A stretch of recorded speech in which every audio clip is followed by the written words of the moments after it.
राजस्थान के कोटा की भूतिया हवेली। यह कहानी राजस्थान के कोटा शहर की एक भूतिया हवेली के बारे में है। इस तरह के इंटरेस्टिंग वीडियो पाने के लिए हमारे चैनल को सब्सक्राइब करें। तो चलिए अपनी स्टोरी की ओर। यह हवेली राजा महाराजा के समय में बनाई हुई थी, लेकिन पिछले 18 सालों से इस हवेली में आज तक कोई भी रहने के लिए नहीं आया है। इच्छा होने पर भी इस हवेली में कोई भी नहीं रह पा रहा था, क्योंकि लोगों का कहना थी कि इस हवेली में भूत प्रेत का साया है। जब अजीत सिंह को इस हवेली के बारे में पता चला तो उसने तय किया कि वो इस रहस्य को जान कर ही रहेगा, क्यों लोग इस हवेली में नहीं रह पा रहे हैं। उसने मजबूत इच्छा शक्ति से हवेली में रहने की पूरी तैयारी कर ली। जब उसने हवेली के अंदर जाने के लिए पैर आगे बढ़ाए तो दरवाजे पे किसी अनजान व्यक्ति ने उसे रोक लिया और नजदीक जाके बोले, कौन हो आप और किधर जा रहे हो? अजीत सिंह ने जवाब देने के बजाय उसने सामने सवाल किया, जी आप कौन? मेरा नाम अर्जुन सिंह है और मैं यही पास में ही रहता हूँ। अजीत सिंह ने कहा, ओ अच्छा, मैंने सुना है कि यह एक भूतिया हवेली है और यहाँ कोई नहीं आ पाता है, इसलिए मैं इस हवेली में एक दिन रुकने का फैसला किया है। अर्जुन सिंह ने कहा, जी हाँ, आपने सही सुना है और आप भी अंदर मत जाइए, मेरी माने तो आप भी वापस लौट जाइए, यहाँ बहुत खतरा है। यह सुनकर अजीत सिंह खुश हो गया, जैसे उन्हें कोई लॉटरी लग गई हो।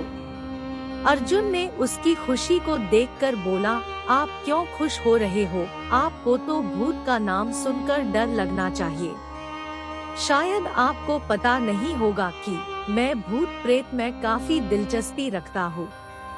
अगर इस हवेली में भूत है तो मैं अंदर जरूर जाऊंगा और सारी सच्चाई का पता भी लगाऊंगा। इतना कहकर अजीत सिंह उस हवेली में चले गए। अंदर जाके अजीत ने अपनी बैग को साइड में रखा और हवेली के चारों ओर देखने लगा। सारे रूम भी चेक कर लिए। बाद में ड्राइंग रूम में आके सोफे पर बैठ गया। उसने वहां बैठकर दारू के 2-4 पेग भी पिए। वहीं अचानक उस रूम में लाइट का एक बल्ब चालू बंद होने लगी, लेकिन अजीत ने उस पर ध्यान नहीं दिया। थोड़ी देर बाद दूसरा बल्ब चालू बंद होने लगा, फिर तो हवेली की सारी लाइट चालू बंद होने लगी। यह सब देखकर अजीत अपनी जगह पे खड़ा हो गया और संपूर्ण सावचेत हो गया। अचानक उसके सामने एक छोटा टेबल हवा में उड़ने लगा। करीबन 6 फुट हवा में ऊपर जाके गोल गोल घूमने लगा और बाद में अजीत की ओर तेजी से आने लगा।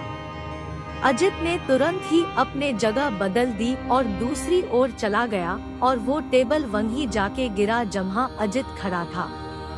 अजीत कुछ समझ पाता उतने में सोफे की शीट उसकी ओर आने लगी। वो जल्द खड़ा हो गया और छलांग लगा के दूसरी ओर कूद गया, जिसके कारण सोफा दीवार को टकराया और अजीत बच गया। अचानक सब कुछ शांत हो गया। अजीत ने चारों ओर सतर्कता से देखा और बड़ी आवाज में बोला, तुम जो भी हो सामने आकर के बात करो। वहीं एक बड़ी परछाई उसके सामने आई। अजीत ने उस परछाई को देखकर बोला, कौन हो तुम और क्यों मुझे मारना चाहते हो?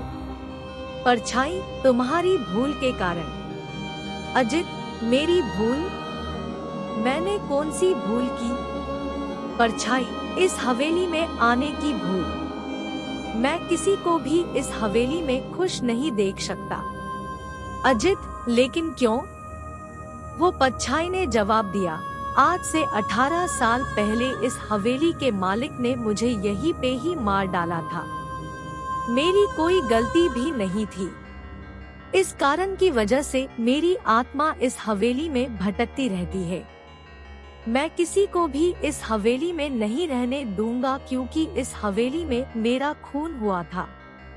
इस हवेली में जो भी रहने के लिए आएगा उसकी मौत होगी।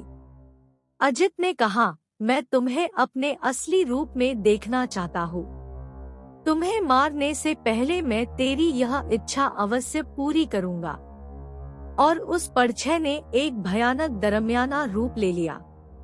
उसका चेहरा इतना भयानक था कि अजीत भी एक क्षण के लिए डर गया था, लेकिन दूसरी ही क्षण में उसने अपने आप पर काबू पा लिया। बाद में इसने अपनी जेब में से सफेद पाउडर निकाला और उस भूत के पर फेंक दिया।